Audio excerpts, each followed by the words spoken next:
apologize for not updating regularly lately. I have been very ill, maybe from reading too many horror stories. Hopefully, these next few true scary stories will make up for it. It's been about 10 years since this happened, but I still remember things pretty clearly. I should note that this is told from my perspective, and I wish I could get my mother's perspective on it as well. She just doesn't remember the events as well as I do. For context, I lived in a mid-sized city in the southern United States, where the main thing to do at the time was go to the mall. Sure, we had movie theaters and a couple of bowling alleys, but besides that, there really wasn't much to the city. My mom worked at a department store located in the mall, and having nothing better to do, I would regularly go and sit in the break room while she worked. It gave me a reason to get out of the house, and if I wanted to, I was allowed to walk around the mall or get something to snack on in the food court. Honestly, though, I was shy and preferred to just stay cooped up in the break room playing video games on my Nintendo 3DSiskins. My mom's coworkers were generally very sweet to me and frequently popped in to say hello or just to check on me during downtime. If I was lucky enough to go with my mom on weekends, I could usually convince my mom to pick up my friend. We were actually dating, but since we were both girls, I didn't want that to get out, to go along with us. Going to the mall meant I was free from doing chores at home, and it was a cheap way to sneak a secret date in every now and then. My girlfriend, though, never really liked staying in the break room with me. She always wanted to walk around the mall.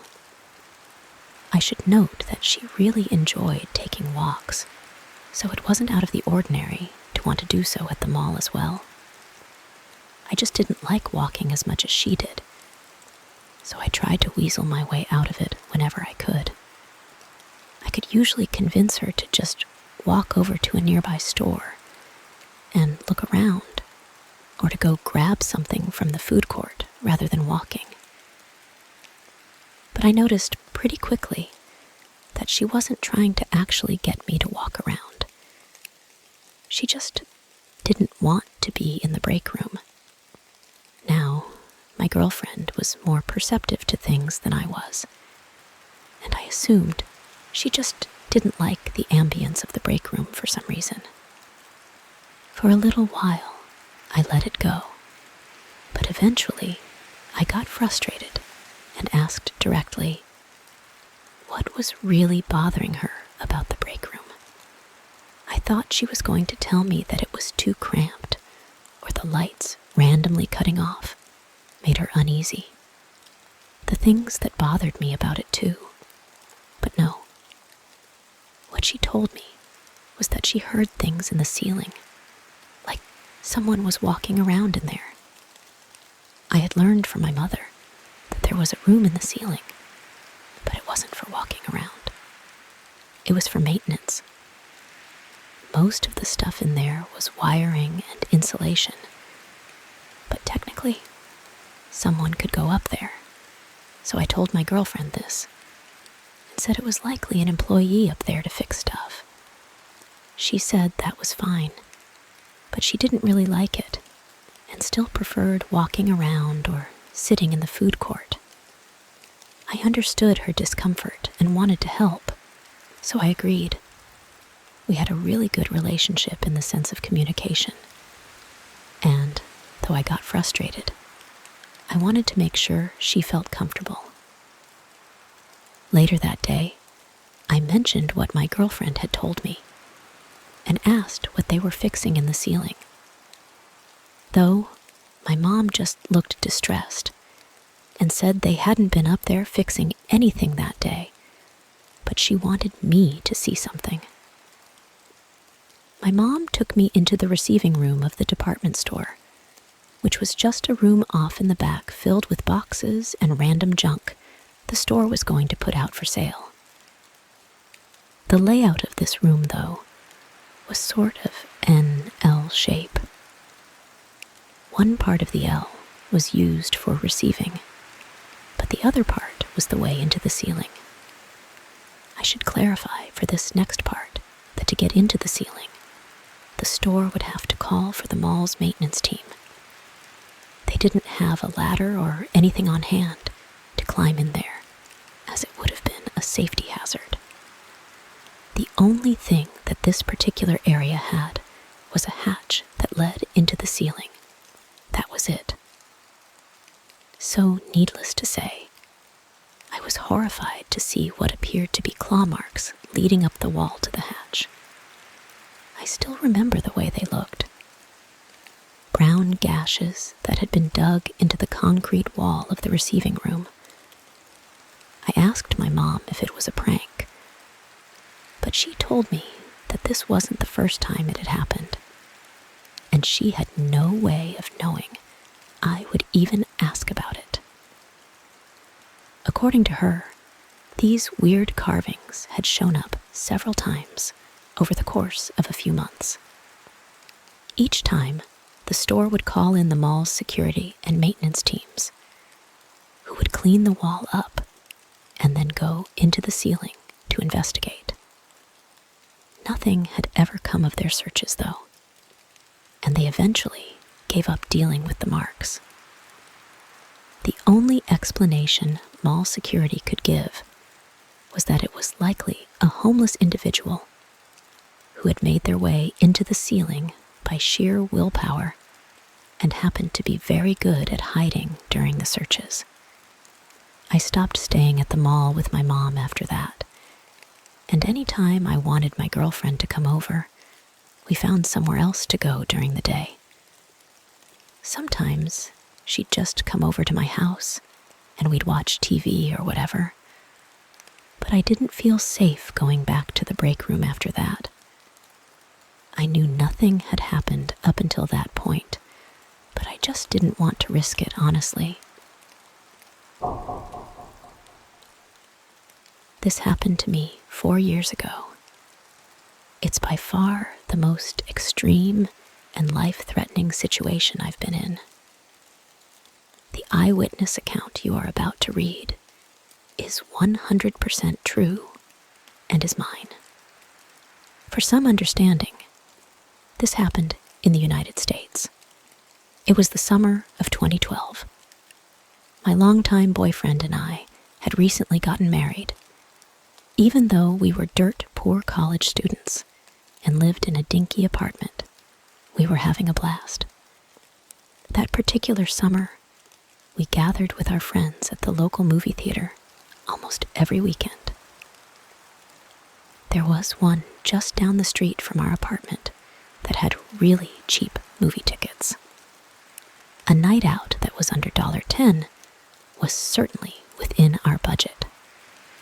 Anyway, one Thursday night, I received a call from this group of friends inviting us to watch the midnight premiere of the newest Batman movie.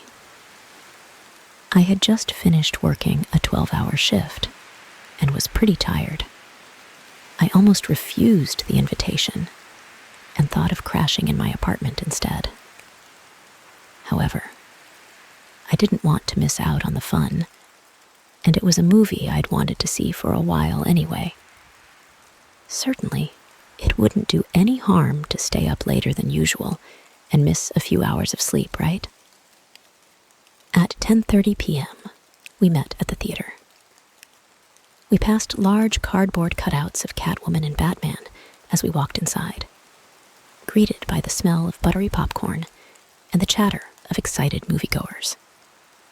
The ticket booth was to the right of the entrance, and just above that was an electronic list of movies being played.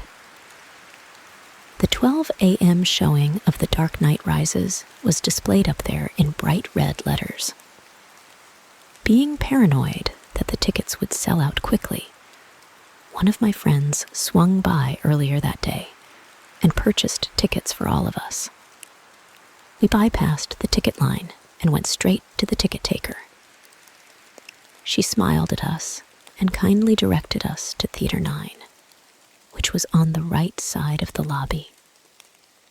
If only I had known what I do now, that among the crowds, a killer was lurking, that as I walked across that tacky red and purple carpet towards Theater 9, I could have been walking to my death.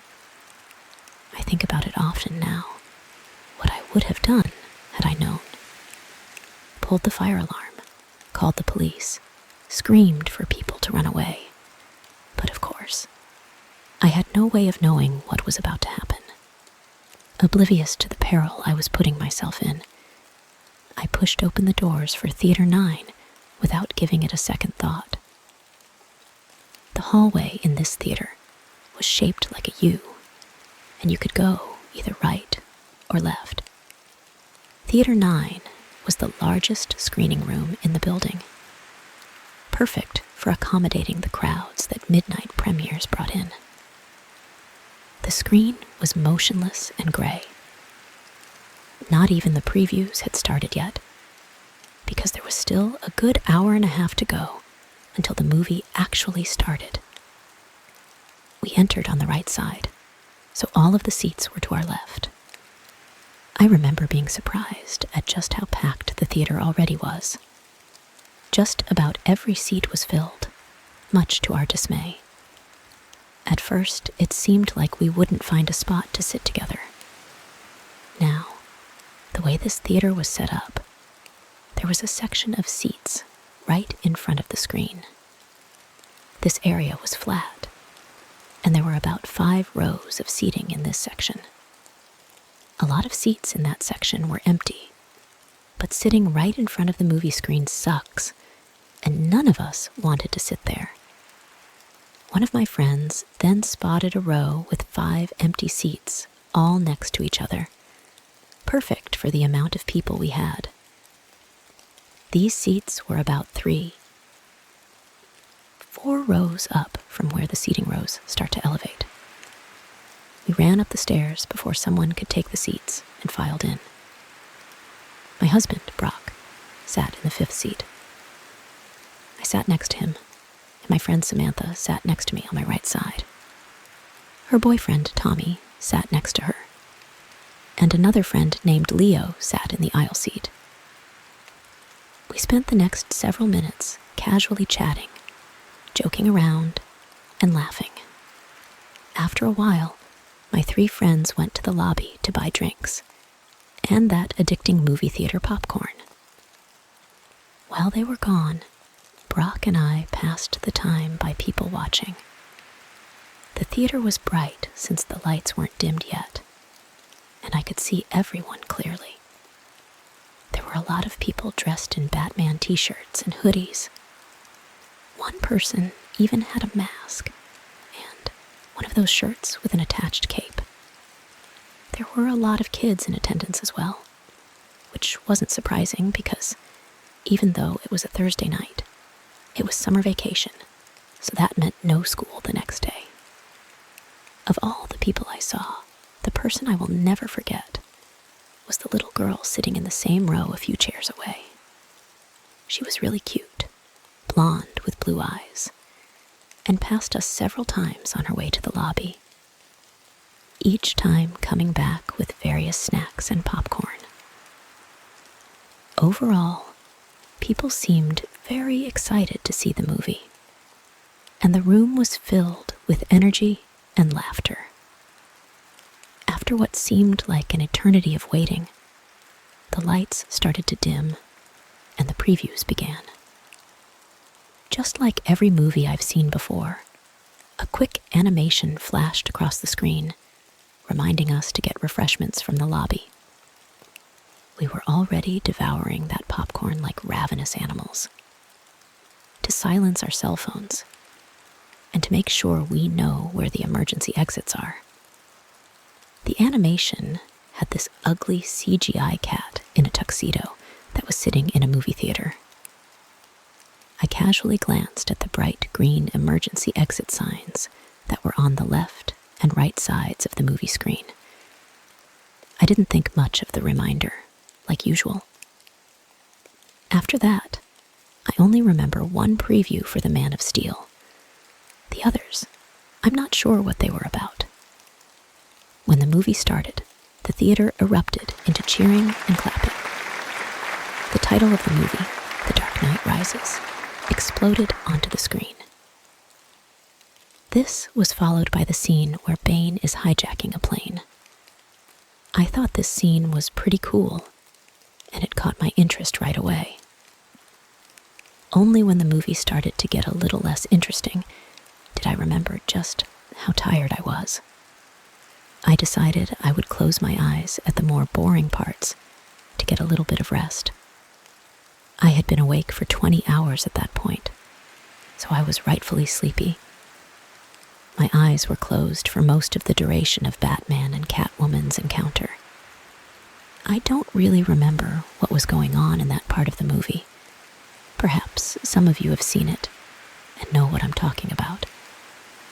Anyway, when I opened my eyes again, Bruce Wayne was on his computer digging up information on Catwoman. This is the last scene I saw. I never got to watch the rest of the movie. All of a sudden, a loud bang erupted from the left side of the theater. I sort of screamed a little because it startled me. A strange smell started to fill the auditorium. It was like the smell of a firework, so I thought it was a cherry bomb or something similar. Had someone thrown fireworks into the crowd as a prank? Then, down near the right side of the movie screen, the dark silhouette of a person caught my attention. They were just a black frame against the bright movie screen. A series of flashing lights was coming from this person. It was a weird moment where time literally slowed down, and everything went strangely quiet. I was completely frozen, unable to move, and really unable to think at all. It was like my brain had stopped working entirely. Brock caught on immediately to what was happening, and he grabbed me. He pulled me to the ground and lay on top of me, shielding me with his own body. At this point, time and sound returned to me. I could hear the gunshots ringing out across the theater. People were screaming. The movie was still playing on top of it all, creating a chaotic explosion of sound. I realized the flashing lights I had seen were bullets flying out of a gun barrel. An instant sensation of adrenaline flooded my body. There was absolutely nothing I could do except lay there and hope to God that the bullets I heard ripping through seats and walls wouldn't go through me too. At one point, shrapnel hit my head, cutting off a good chunk of my hair. And as I reached for the spot to make sure it wasn't bleeding, hot pieces of metal fell into my hand. I was lying face up, so I could see everything that was happening. The lights from a still-playing movie danced across the ceiling and walls. My friends were on the floor with me. Our unfinished bucket of popcorn was spilled all across the floor. Leo had his legs sticking out into the aisle because there wasn't enough room for him to hide completely behind the seats. At some point, Samantha's water bottle, which had been in the cup holder between our seats, exploded. Water splashed all over my face. The smell of gun smoke was overwhelming. Riot-grade tear gas made me cry and caused me to cough uncontrollably. There was another smell, too, the horrible metallic smell of blood that I'll never forget. I remember my lower body feeling wet all of a sudden. For some reason, I thought this came from the leaking water bottle, but I soon realized this wasn't the case. All of a sudden, things went strangely quiet. The bullets had stopped for some reason. Tommy shouted, "Let's get out of here." We took advantage of the opportunity and made a run for it. We ran down the stairs, across the front of the screen, towards a bright green exit sign. We crammed into a small, closet-like space where the door was. It was so dark, we had a hard time finding it. We were screaming and slamming on the walls to find the door, blinded by the tear gas and dumbfounded by shock. Then, finally, my hands felt the metal door handle, and I pushed against it with all my strength. The door flew open, and the light of a nearby streetlight flooded our eyes. We pushed against the door so hard that we all fell over onto the concrete. Samantha lost her pink flip-flops just outside this doorway. As I scrambled to my feet and literally ran for my life, I realized my legs were red, absolutely soaked with blood. It was like I dipped my legs into a bathtub full of it. I checked my body all over and realized I wasn't injured at all. Where had this blood come from? I looked behind me and realized that the blood was my husband's. He had been shot in the leg. A massive, gaping hole had ripped through the lower half of Brock's right leg. His foot was barely hanging on and dangled lifelessly. Leo and a young man I didn't recognize were carrying Brock, because after falling outside the door, he lost all his strength and he couldn't walk. I was completely shocked. I had no idea he had been injured, especially since he was right behind me the whole time and managed to escape the theater all by himself. How he did it on one foot, I'll never know. At this point, I screamed. My scream was so loud that it alerted nearby construction workers. At the back of the theater, there was a narrow parking lot, followed by a grassy lawn, and then the street beyond that. The construction workers were doing road repair on this street. But as soon as they heard my scream and saw us running, they stopped working and watched what was going on. I'm not sure why this is such a vivid part of my memory. Anyway, they carried Brock along the back sidewalk all the way to the end, where the corner of the building is. This was quite a distance, several dozen feet. My husband then collapsed from exhaustion and pain, saying he couldn't move anymore. He lay down, and a puddle of blood started to form beneath him. I looked back and realized we had left a trail of blood leading from the door all the way to our current position. I was trembling. I knelt beside Brock and glanced around to see who else was injured. Tommy had been shot in the knee and the hip and was further away in the parking lot. The teenager who helped my husband was also injured. His dad and mom were with him. His mom was sitting against the wall and looked like she was going to pass out. She was bleeding from several places. That family escaped at the same time we did. I guess they heard the bullet stop and decided to make a run for it too. We were all lucky because the shooting was still going on inside.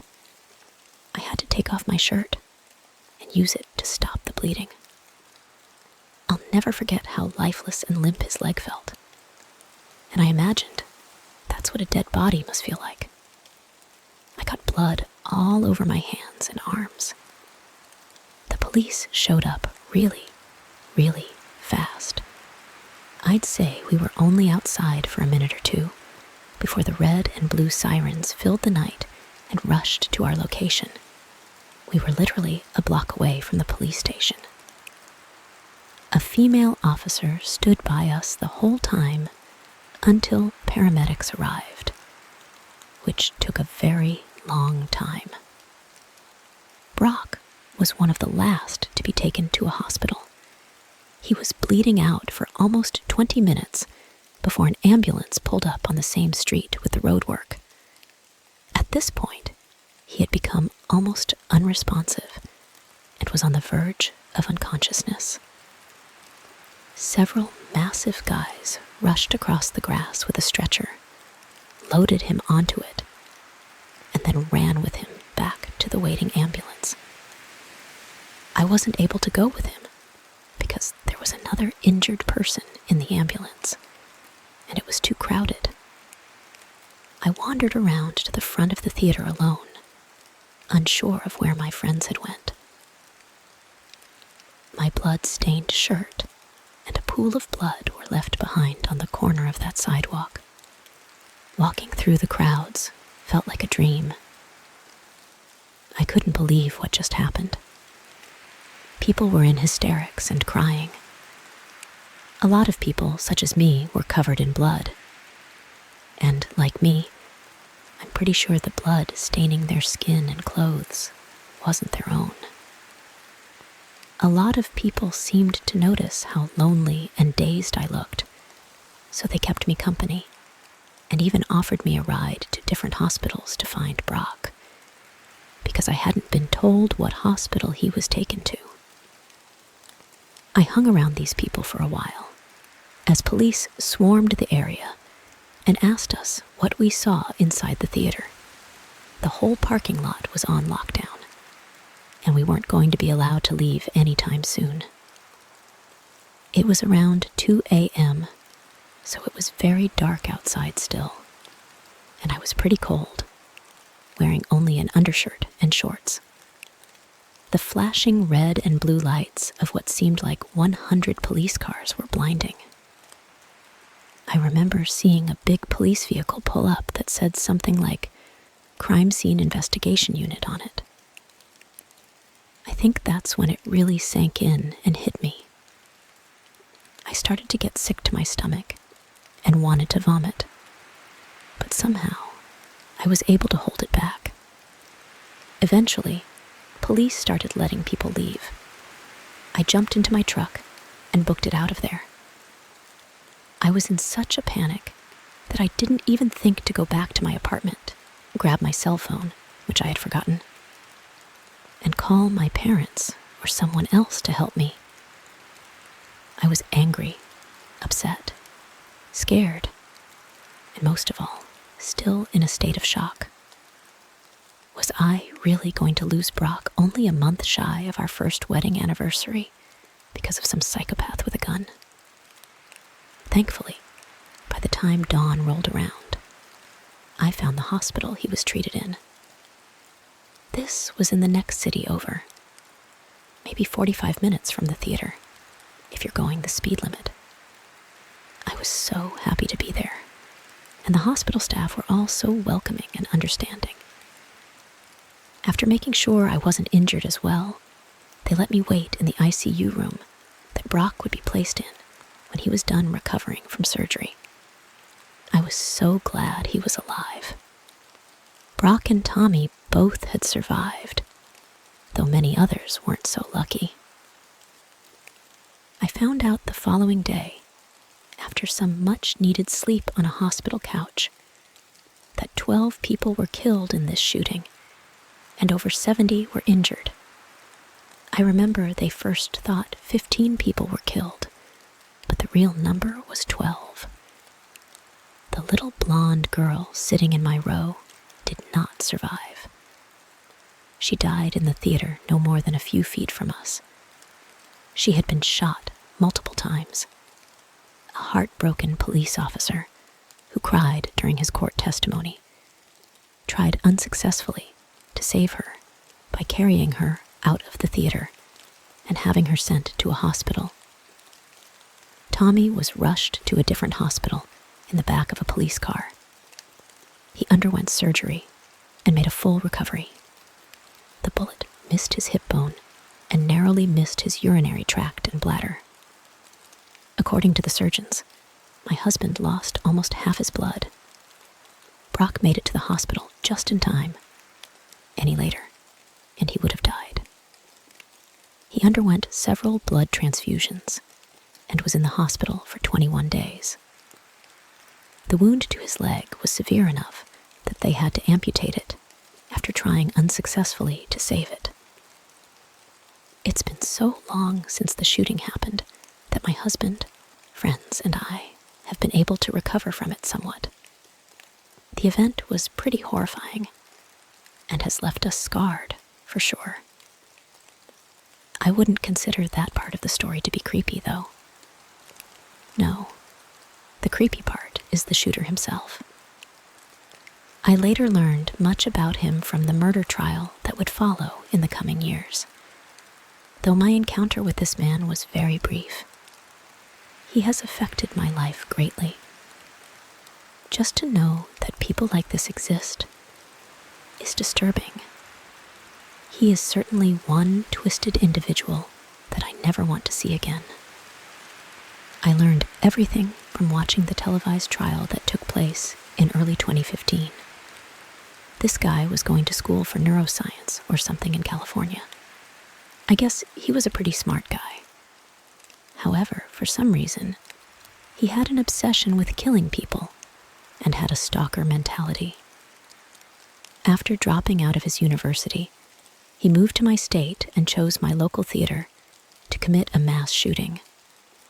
Before that, he was planning on hiding along remote hiking trails up in the mountains, jumping people, pulling them into the woods, and killing them there, though he never went through with that idea. He stalked my theater for months and had this shooting all planned out for the night of July 20th. Though I never saw him before this, it's unnerving to think this guy could have been watching us every time we went to the theater, and we would have never known it. We were completely unaware of what he had planned against us. This completely ruined my sense of security, because who knows what the stranger next to you is planning on doing to you.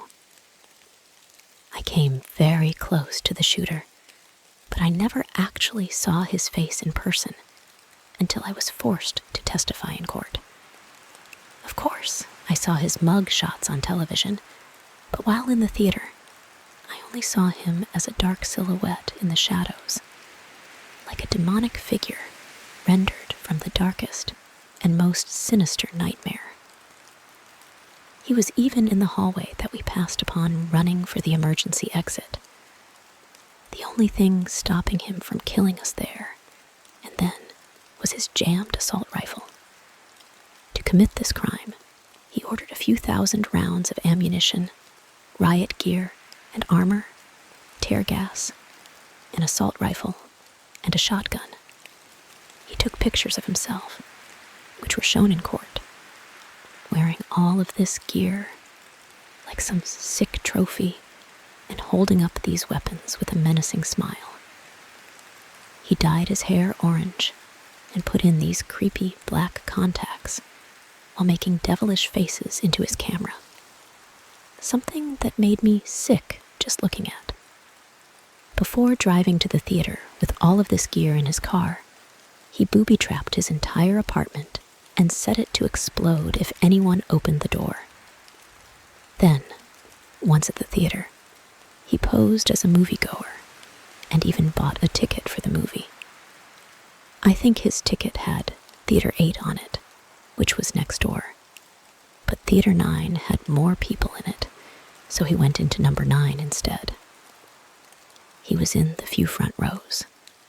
I must have passed him several times in the lobby while he was there. Maybe he had seen me too. At some point during the movie, he got up and went through the side exit, which didn't have an alarm for some reason. Kept it propped open with something, then went to his car to put on all his armor and grabbed his weapons.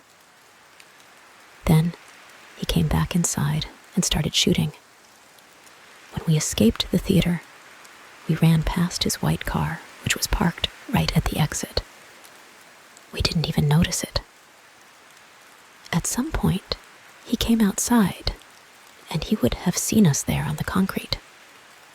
I don't know what stopped him from shooting people that were outside too, but he could have easily ended us there.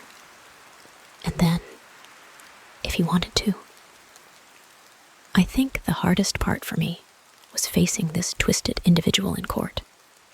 I'll never forget Rising, as they called my name, walking down the center row past my family other survivors, and crowds of news-hungry media personnel. I sat right across from him, maybe only 10 feet away. While his orange hair was gone and he wasn't wearing black contacts, being so close to him was a creepy and uncomfortable experience. My encounters with this man are certainly ones I will never forget.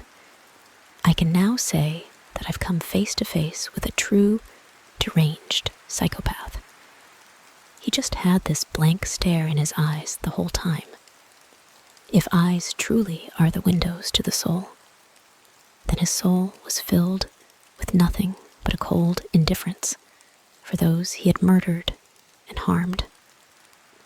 He wouldn't even look at me. Sitting across from him in court was the second time I had knowingly been in the same room with this man. A man who had tried to take my life, but thankfully failed. A man who would end up spending forever behind bars when, at the end of it all, he was sentenced to 3,318 years in prison for his crimes. This is to the man who tried to kill me. The man who has caused countless nightmares and fueled the fires of my paranoia. The man who hurt my friends and family, causing years of untold grief for my husband, because he will never walk the same again. The man who stole the innocence and joy from a 6-year-old child who went into that theater alive and came out dead.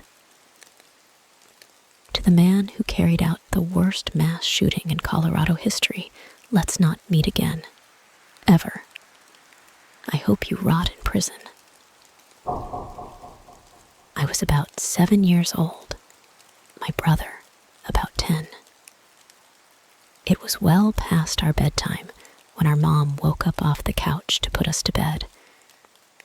Our dad worked construction out of town back then, so it was often just us 3 at the house for weeks at a time. Up the stairs and to the immediate right was our parents' bedroom. Going left put you in the middle of a hallway. Taking another left down that hallway led to my brother's room. The opposite end was my room, which was also across the hall from our upstairs bathroom. At either end of the hallway are windowed doors we always kept locked and rarely used. The door on my end led to a balcony overlooking our front yard, and the door on my brother's end opened to our back porch. The house kind of leans into a small hill. My brother and mom both had a habit of waking up in the middle of the night to use the bathroom. I only knew this because I was always a light sleeper, and they just couldn't help flushing with the door wide open. This night, however, my brother stopped on his way to his room and came back towards the bathroom. I'm going to try to pee before I go to bed. The past few nights, I've been too afraid to walk to the bathroom. I keep seeing a man wearing stripes at the end of the hallway. I don't know if my mom wrote it off as my brother telling ghost stories to try to scare me, or if she was already half asleep and didn't catch it. But she didn't react at all to my brother's confession. I, on the other hand, was terrified by it. The fear of seeing a ghost like that at the end of the hallway or through the windows is the reason I started running from the stairs to my bedroom at night.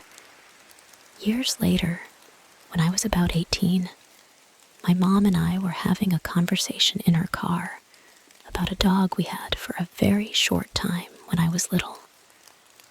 We were sharing stories about Max's tendency towards destroying my shoes and other unruly behaviors when my mom blurted out, "Do you remember that time I opened the front door for the cops and Max ran inside to the kitchen and started tearing open that big bag of dog food we had?" This really caught me by surprise, because in all the years I lived in that house, we never once called the cops. Gun owner family in a quiet, rural West Virginia neighborhood, etc. I asked her what she was talking about, and she looked equally surprised, as if she had just revealed something by accident. Oh, that's right. I never told you because you were too young at the time. One night, I woke up hearing noises outside my window, and when I looked, I saw a man staring into my bedroom. She went on to describe how turning on the lights caused him to take off running, and how she grabbed my dad's pistol before calling the cops. I can't remember all the details I gave them when they showed up. Tall white male, wearing a striped shirt and jeans, short dark hair, something like that. They said it matched the description of a man they were looking for in the area. It turns out he had escaped from jail on a murder charge. Now, I know it sounds so obvious hearing those two stories back to back, but it wasn't until a few years ago, in my mid-20s, that I pieced together that my brother had unknowingly warned us about a murderer who spent multiple nights casing our home. I'm from the UK, if that's any context. So, way back in 2016, when the whole killer clown epidemic was huge, I was walking through the woods at around 10 p.m. alone in order to get to a party gathering that was happening in a secluded part of the forest. It was almost pitch black, and I could barely see in front of me besides the flash on my phone, and everything seemed normal as I was walking to the party. I got to a long stretch of woods with no defined path, but it was the quickest way to the party, so I took it. As I got around midway through, I heard something to my left. I turned and saw a shadowy figure sitting on a fallen log. I was understandably unnerved, but I couldn't make out if it was just shadows from the moonlight or if it was an actual person. I made the mistake of shining my phone light directly at it, and I was instantly terrified. Sat there, alone in the middle of the woods, was a large-ish man dressed as a clown, with full face paint and sporting the creepiest smile imaginable. I tried to call 5 different people as I was passing him, and then I heard him get up behind me. I instantly started sprinting towards the end of the long stretch onto a path that had a barbed wire fence down the side of it. During the sprint, I was pretending to be on the phone with one of my friends, and I could hear him running after me, but there was no chance in hell that I would be turning around to see if I was right. When I got to the path, I jumped over the fence as fast as I could and sliced my hands open as I did so. I then turned around and kept running backward as I saw the clown, standing behind the fence, just staring at me and smiling. I didn't stop running until I got to the party, and I was scared for a very long time after this. You have to bear in mind that there were so many rumors of people being killed by people dressed as clowns at the time. And while I will never know if the man had evil intentions or was just trying to scare me, it was extremely strange and scary to live through.